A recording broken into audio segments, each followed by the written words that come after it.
ஆண்டவராகிய இயேசு கிறிஸ்துவின் நாமம் மகிமைப்படுவதாக. இந்த நாளுக்கான தேவனுடைய வார்த்தை. தேவனே, உம்முடைய கிருபை எவ்வளவு அருமையானது, அதனால் மனுபுத்திரர் உமது செட்டைகளின் நிழலிலே வந்தடைகிறார்கள். சங்கீதம் 36:7. இந்த வார்த்தையிலிருந்து நாம் ஒரு காரியத்தை அறிந்து கொள்ள முடிகிறது. அவருடைய செட்டைகளின் நிழல் ஒரு மனுஷனுக்கு மிகவும் முக்கியமானது. நம்ம யாருடைய நிழல்ல இருந்தாலும் சரி, நமக்கு அவருடைய செட்டைகளின் நிழல் நமக்கு ஒரு பெரிய பாதுகாப்பை தருகிறதா இருக்கிறது.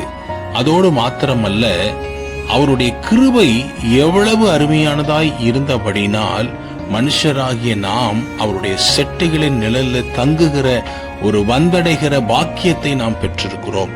இந்த வார்த்தையின்படி கர்த்தர் உங்களை ஆசீர்வதிப்பாராக.